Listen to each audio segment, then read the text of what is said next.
महात्मा उपासक डॉक्टर सोहनराज तातेड़ पुनरुत्थान और आत्मविज्ञान के बाद अब ला रहे हैं सनातन सत्य, जैसी दृष्टि वैसी सृष्टि, कुदरत, कुदरती रचना एवं कुदरत के कानून से शाश्वत सुख की प्राप्ति। लॉग इन करें www.drsohanrajtated.com, YouTube channel doctor Sohanraj Tated, play store से डाउनलोड करें mobile app doctor Sohanraj Tated. ओम शांति प्रभो, जय शांति प्रभो, पार्श्वनाथ महावीर प्रभो। ओम शांति प्रभो, जय शांति प्रभो, पार्श्वनाथ महावीर प्रभो। ओम शांति प्रभो, जय शांति प्रभो, पार्श्वनाथ महावीर प्रभो। हे मेरे भीतर विराजमान शुद्ध आत्मा भगवान, आप मेरे भगवान और मेरे सर्वस्व, मेरे परम पिता परमेश्वर हो, मेरे इष्ट हो। मुझे ऐसी शक्ति दो, जागृति दो कि मैं किसी के दोष नहीं देखूं, मेरे मन में किसी के प्रति बुरे भाव नहीं आवे और मेरा राग द्वेष हर क्षण बढ़ता रहे, मेरा संभाव हर क्षण बढ़ता रहे। मैं किसी के प्रति अभिप्राय और ओपिनियन नहीं दूं, मेरे द्वारा किसी को दुख न हो। मुझे हर जन्म में मुक्ति के कर्म मिले, मुझे हर जन्म में ज्ञानी पुरुष सद्गुरु मिले। ऐसी कृपा करो, शक्ति दो। भाइयों बहनों, मातृशक्ति को नमन। आज का बहुत सुंदर विषय है संवर और निर्जरा। भगवान महावीर ने दो तरह के धर्म बताए, संवर, दूसरा निर्जरा। संवर का मतलब यह है कि जो हमारे आत्मा के साथ जो कर्म शरीर जुड़ा हुआ है, उसमें जो कर्म आने का जो नाला है वह आश्रव कहलाता है, और उसको रोक देना, उसको सीमेंटेड करना संवर कहलाता है। आश्रव यानी कर्मों के बंध को रोकना संवर कहते हैं।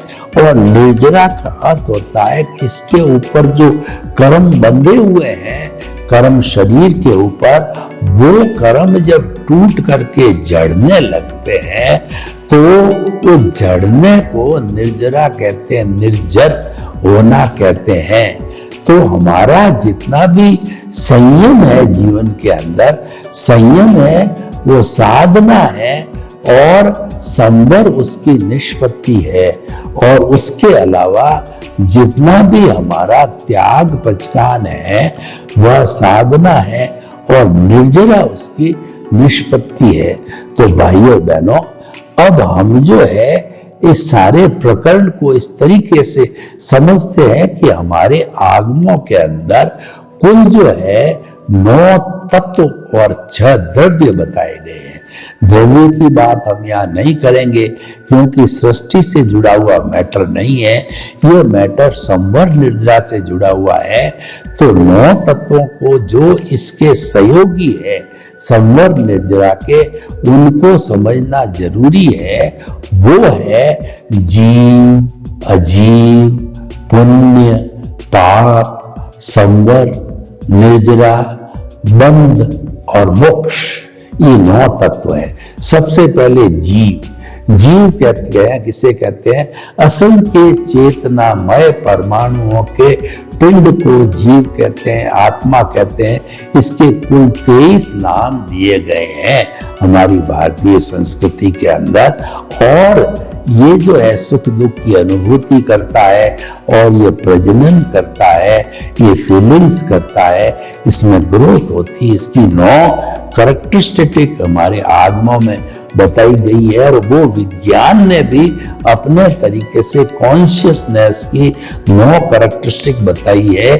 यानी जीव जो है विज्ञान सम्मत है। और दूसरा अजीव है। अजीव को जड़ कहते हैं, मैटर कहते हैं, एग्रीगेट कहते हैं, निर्जीव कहते हैं, जिसमें कि जीव नहीं होता, आत्मा नहीं होती है। तो जड़ पदार्थ क्या होता है, गलन मिलन धर्मा होता है, और आत्मा नहीं होने के कारण उसमें ज्ञान दर्शन नहीं होता, यानी फीलिंग नहीं होती और सुख दुख की अनुभूति नहीं होती है। वो तो फ्यूजन होता है, कॉम्बिनेशन होता है, गलन मिलन होता है, टूटता है, जुड़ता है। आज सोना है, कल अभ्रक हो गया, फिर मॉडल बन गया और उसके बाद में चांदी बन गई। इस तरीके से उसका जो है पर्याय बदलता रहता है। पर्याय का अर्थ होता है वो उत्पन्न होता है और वो विनाश होता है, लेकिन विनाश के बाद जड़ जड़ ही रहता है। जड़ कभी चेतन नहीं होता और चेतन कभी जड़ नहीं होता। तो जड़ जो है वह साधन है और चेतन है, जीव है, वह साध्य है। जीव अजीव, पुण्य पाप। पुण्य पाप ये है कि जब आश्रम के द्वारा जो हमारे कर्म जो है कोट लग जाता है, कोट लगने के बाद ही कर्म बनता है, जो हमारे मन वचन काया योग जो है इस ब्रह्मांड से चतुस्पर्शी पुद्गलों को खींच करके, तान करके, और वो भीतर जो हमारा कर्म शरीर है उसको देते हैं। तो उसको देने के बाद उस पर कोट लगता है, कोट लगने पर वह कर्म बनता है। तो जो है हमारा ये पुण्य और पाप, ये जो अच्छे कर्म बनते हैं वो जब परिणाम देते हैं तो सुख का परिणाम देने का पुण्य कर्म कहते हैं, और उदय के समय में जो पाप का परिणाम देते हैं, दुख का परिणाम देते हैं, वो पाप कर्म कहलाते हैं, पुण्य पाप। और आश्रम है इन पुण्य पाप के कर्मों को भीतर आने का जो है रास्ता। मान लीजिए एक पूरी टंकी है, एक पूरा तालाब है, वो साफ सुथरे तालाब को जो है हमने जीव माना, और जो है जिस कंक्रीट वगैरह से बना हुआ है उसको अजीव माना। और पुण्य और पाप, उसमें आने वाला गंदा पानी पाप और अच्छा पानी साफ पानी पुण्य है, और जो आने का जो द्वार है, नाला है, उसको आश्रव कहते हैं। ये आश्रव 5 तरीके से काम करता है, मिथ्यात्व, अविरति, प्रमाद और कषाय और योग है। ये 5 भागों से जो है ये कर्म को खींचता है, पुण्य पाप को। आश्रव और संवर, जब हम इस नाले को सीमेंटेड कर देते हैं, इसको बंद कर देते हैं, आश्रव मतलब आने वाले पुण्य पाप रूपी कर्मों को रोक देना आश्रव कहलाता है, संवर कहलाता है। और जब संवर होता है तो संवर के साथ निश्चित रूप से निर्जरा होती है, यानी कि हमने ताला बंद किया, तो उसका नाला बंद किया, और जो भीतर जो गंदा और अच्छा पानी पड़ा है वो पंप लगा करके जो है वो तालाब के बाहर फेंकते हैं, तो वो जो कहलाता है वो निर्जरा कहलाता है। बाहर फेंकने को, कर्मों को जो है कार्बन शरीर से अलग करना है, वो निर्जरा कहलाता है। और बंद का मतलब है इस तालाब के साथ के अंदर जो पानी अच्छा गंदा या अच्छा पानी जो है एक मेक हो गए, वो कहलाता है बंद। तो बंद का मतलब कार्बन शरीर और आत्मा का जो फेविकॉल की तरह चिपक जाता है, तो ये फेविकॉल है, बंद कहलाता है। और ये संपूर्ण जो है पानी को बाहर करके पुनः जो है हमने उसको जो है तालाब को सूखा कर दिया, ये अवस्था मोक्ष कहलाती है। जीव जब मुक्ति की अवस्था को जाता है, कर्म रहित हो जाता है, एक भी परमाणु कर्म का नहीं रहता है, तब वो मोक्ष मुक्ति की अवस्था शाश्वत सुख कहलाता है। इस स्थिति में ईश्वर बन जाता है और वो आनंद की स्थिति में जाकर के सिद्ध शिला में विराजमान हो जाता है और फिर वह ये 84 लाख जीवा योनि में सुख दुख भोगने नहीं आता है। तो इसको देखिए, सारी बातों को हमने समझा तो इसके अंदर हे कौन से उपादेय कौन से है। तो सबसे पहले हम जीव को लेते हैं, तो जीव की जो कल्याण मतलब शुभ प्रवृत्ति होती है वो तो उपादेय है। उपादेय का अर्थ होता है ग्रहण करने योग्य, और हे का मतलब छोड़ने योग्य। जीव की जो शुभ प्रवृत्ति होती है वो उपादेय है, और अशुभ प्रवृत्ति होती है वो हे होती, छोड़ने लायक होती है। और अजीव तो पूरा कर्म शरीर है, क्योंकि हम कर्म शरीर की चर्चा कर रहे हैं, तो कर्म शरीर पूरा अजीव चतुष्पशी है, तो ये तो हे है। इसको अजीव को, कर्म शरीर को, अज्ञान को काटे बिना मुक्ति नहीं है। इसीलिए कहा गया अज्ञान का नाश ही सच्चा नाश है, अज्ञान का त्याग ही सच्चा त्याग है। आप त्याग करना चाहते हो, आप कहते हो उपवास किया, मैंने साधुपन ले लिया, मैंने 6 माह की तपस्या कर ली, मैंने जो है समाई कर लिया, संवर कर लिया, तो ये जो है शुभ प्रवृत्ति पुण्य पाप से जुड़ा हुआ है। लेकिन आत्मा के साथ जो अज्ञान है उस पर सीधी चोट करते हैं, तो वह चोट कब होती है कि जब हम आत्म स्वरूप में यानी जुदापन की जागृति, भेद विज्ञान और जो है वो ज्ञाता दृष्टा भाव, इन स्थिति के अंदर हम रहते हैं, तो ऑटोमेटिकली वो अज्ञान जो है, इन दोनों की प्रकृति अलग अलग है। जब आपने विज्ञान को समझना चालू किया, यानी कि आप आत्मा के पलड़े में चले गए, आप आत्मा के रियलाइजेशन और मैं शुद्ध आत्मा हूं यह चिंतन चालू कर दिया, तो अज्ञान धीरे धीरे धीरे धीरे ऑटोमेटिकली जो है वह साफ होता जाता है। डिटर्जेंट पाउडर है ये, जो हमारा ज्ञाता दृष्टा भाव और जुदापन की जागृति, वेद विज्ञान, ये हमारा डिटर्जेंट पाउडर है। निर्मित निर्दोष अकर्ता और शुद्ध आत्मा अवस्था में जब हम आ जाते हैं, ये सारे डिटर्जेंट है हाई पावर, ये आते ही अज्ञान धुलने लग जाता है।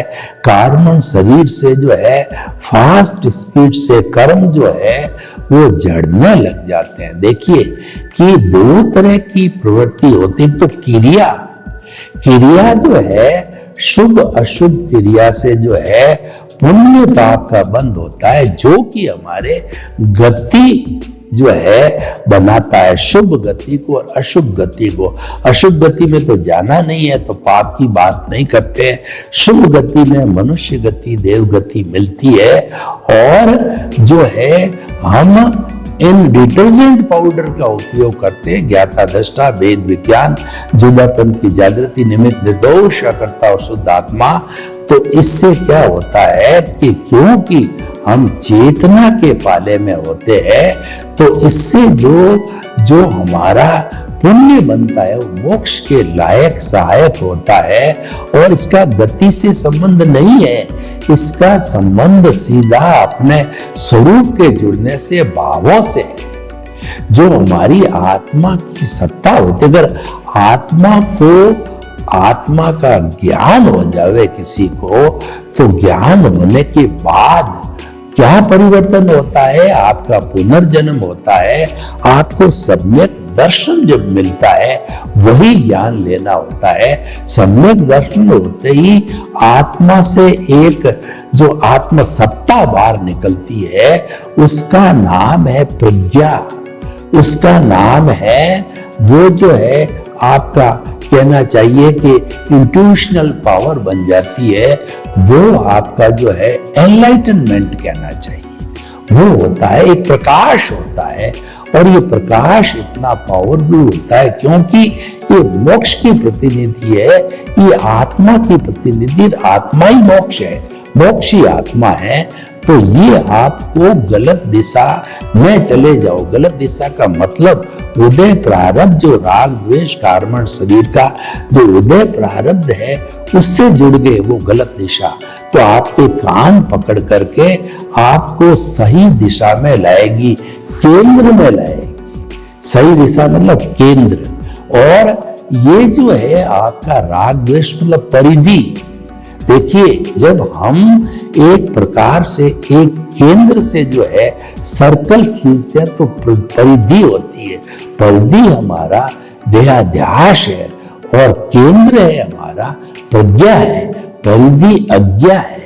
तो क्या है कि ये जो है प्रज्ञा आपको जुई, आप अज्ञा की तरफ जाने लगोगे तो उसके साथ साथ के अंदर आपका जो है जो केंद्र के अंदर आत्मा है, जो कि आपका जो है सम्यक ज्ञान दर्शन है, और उसके जुड़े हुए सहयोगी कहना चाहिए, उसके जो चौकीदार आपको आगे मिलेंगे, निमित्त निर्दोष अकर्ता और शुद्ध आत्मा, तो आपको क्या है उधर जाने नहीं देंगे अज्ञा को। और धीरे धीरे ये जो अज्ञा रूपी हमारी परिधि है ये समाप्त हो जाएगी। समाप्त होकर के हमारी जो प्रतिष्ठित आत्मा समाप्त, हमारा मन समाप्त, कार्मण शरीर समाप्त, अज्ञान समाप्त, और हमारे को जो है केवल दर्शन की प्राप्ति हो जाएगी। ये कब होगी कि निमित्त निर्दोष अकर्ता और शुद्ध आत्मा संवर है। ये संवर की मौजूदगी के कारण जो है निर्जरा का मतलब हो गया कि इस अज्ञान का समाप्त होना, इस अज्ञान का जीरो होना, ये संपूर्ण निर्जरा है। और यूं ही हम जो है केंद्र के अंदर आके अवस्थित हो जाते हैं, और जो चौकीदार बाहर बैठे हैं निमित्त निर्दोष अकर्ता और शुद्ध आत्मा, तो इन सब के जो है प्रभाव से ये कार्मण शरीर धीरे धीरे कटता जाता है। तो ये तो भीतर का जगत है, ये प्रज्ञा का जगत है। प्रज्ञा इन सब की मॉनिटर है, क्योंकि मूल आत्मा कोई अक्रिया है, कोई क्रिया नहीं करती, वो तो मोक्ष रूप में ही है। तो वो तो क्या है कि जो ही आपका अज्ञान समाप्त हुआ, कार्मण शरीर समाप्त हुआ संवर से निर्जरा के द्वारा, तो ये ऑटोमेटिकली जो है ये मुक्ति को चली जाएगी। तो हम बात कर रहे थे जो है जो जीव अजीव पुण्य पाप आश्रम संवर निर्जरा बंध, बंध का मतलब ये हमारा जो आपस के अंदर कर्म शरीर और आत्मा अज्ञान और आत्मा मिले हुए हैं, ये जो है बंद है। और जब ये बंद टूट जाता है, जीरो हो जाता है, तो मोक्ष की अवस्था हो जाती है और आत्मा मोक्ष में चली जाती है। तो देखिए, संवर को हम एक दूसरे शब्दों में भी उपयोग कर सकते हैं। प्राणी मात्र को दुख न देना सबसे बड़ा संवर है, क्योंकि कर्म बंधन होता है, वह हमारे आत्मा के भीतर कर्म आने का जो दरवाजा है वो खुला कब रहता है कि हम अन्य प्राणियों को दुख दे करके कर्मों को टान टान के उस पे कोड चढ़ा चढ़ा करके उनको भाव कर्म बनाते हैं, जो कि इस जन्म के अंदर वो द्रव्य कर्म के रूप में उदय प्रारब्ध होते रहते हैं। और उससे हमारा ये पूरा जीवन नियंत्रित होता है, जो मैकेनिकल मोड से चलता है। और ये सब होता है प्रतिष्ठित आत्मा के द्वारा। मूल आत्मा कोई काम नहीं करती है। प्रतिष्ठित आत्मा जब चार्ज करने लग जाती है तो भावों के द्वारा जो जो हम टान के लाते हैं कर्मों को, उस पर कोड चढ़ाती है। मन बुद्धि चित्त अहंकार प्रोसेसिंग फैक्ट्री है। और उसके साथ के अंदर हमारा पिछले जन्म का ज्ञान दर्शन, इस जन्म का ज्ञान दर्शन, और उसके साथ के अंदर हमारा जो कहना चाहिए इंटेंशन और इंटरेस्ट सब लगता है। तो जो है वचन और काया के बीज पड़ते हैं, क्योंकि मन तो कॉमन है, मन तो भीतर रहता है। तो जब वो बीज भाव कर्म बनते हैं, जब उदय में आते हैं, जब उदय प्रारब्ध होता है, तो वो जो हमारा वो बाह्य अंतःकरण बन जाता है। बाह्य अंतःकरण में वचन के और जो काया के बीज है वो जो है बाह्य अंतःकरण कहलाता है। मन तो भीतरी अंतःकरण है, मन के द्वारा वो बंधे थे कर्म हमारे, और अब मन है वो भाव नहीं रह करके और विचारों में बदल जाता। कर्म बंध जब होते हैं वो भावों के द्वारा होते हैं और उदय प्रारब्ध होता है तो वो भाव कर्म है वो द्रव्य कर्म बन जाता है, यानी विचार। और जो अंदर हमारी प्रोसेसिंग फैक्ट्री जो मन बुद्धि चित्त और अहंकार था, तो उसके अंदर मन वचन काया जो बाह्य अंतःकरण बनते हैं, तो मन विचार करने लगता है, वचन के द्वारा हम बोल करके और उन कर्मों का जो उपभोग करते हैं और काया के द्वारा कर्म वो भोगे जाते हैं, वो हमारा परिणाम है। और जब ये कोई परिणाम चल रहा है, मैं आपको उदाहरण देता हूं कि अगर मान लो किसी व्यक्ति ने आपको गाली गलोच दिया, हाथापाई किया और थापा मुक्की करी, इन सारी स्थितियां पैदा हुए और ये आपका भुगतान है, क्योंकि जो व्यक्ति आया है वो स्वतंत्र सत्ता नहीं आने की, उसको तो जो है कुदरत ने भेजा है आपका हिसाब क्लियर करने, आपको नो ड्यूज देने के लिए और आपको मुक्ति में भेजने के लिए वो आया है। अगर आप उसको इस रूप में लेते हो, उसके प्रति कृतज्ञता ज्ञापित करते हो, ये तो निमित्त है और मैं भी निमित्त हूं, न तो ये करता है न मैं करता हूं, करता तो व्यवस्थित शक्ति है। आप ऐसा करते हो तो प्रतिक्रिया नहीं करोगे, प्रतिक्रिया नहीं करोगे तो भाव कर्म पे कोट नहीं लगेगा, कॉज नहीं पड़ेंगे, और no causes means no causal body. और जब आपका डिस्चार्ज तो धीरे धीरे बर्फ की शिला की तरह पिघलता जा रहा है, प्रतिष्ठित आत्मा का वो जीरो हो गया और आपका चार्ज है नहीं, तो फिर अवस्था क्या हो जाएगी? शुद्ध फॉर्म में आपकी मुक्ति वाली मोक्ष वाली आत्मा रहेगी, जिसके साथ एक भी परमाणु जड़ का नहीं है, तो वह शाश्वत सुख की अवस्था है, वो मुक्ति की अवस्था। तो हम क्या कहना चाहते हैं कि सम्यक ज्ञान दर्शन चारित्राणी मोक्ष मार्ग, तो सम्यक ज्ञान सम्यक दर्शन जो है ये आपको जो है पहले आपको प्रारंभ के अंदर मोहनीय कर्म जो घाती कर्म है, अज्ञान है, वो मिथ्या ज्ञान मिथ्या दर्शन और मोहनीय कर्म का है। सबसे पहले मोहनीय कर्म को काटना है, यानी नो ऑनरशिप कट गया, तो उसके बाद तो स्वतः ही कटते जाते हैं। सर्वे भवन्तु सुखिनः, सर्वे सन्तु निरामया, लोग के जीवों को सुख मिले, शांति मिले, आनंद मिले, प्रेम मिले, सौहार्द मिले, और सभी हम हिल मिल करके और इस धरा पर स्वर्ग को उतार लाएं। आपके प्रति शुभकामनाएं। महात्मा उपासक डॉक्टर सोहनराज तातेड़ पुनरुत्थान और आत्मविज्ञान के बाद अब ला रहे हैं सनातन सत्य, जैसी दृष्टि वैसी सृष्टि, कुदरत कुदरती रचना एवं कुदरत के कानून से शाश्वत सुख की प्राप्ति। लॉग इन करें www.drsohanrajtated.com, YouTube channel doctor Sohanraj Tated, play store से डाउनलोड करें mobile app doctor Sohanraj Tated.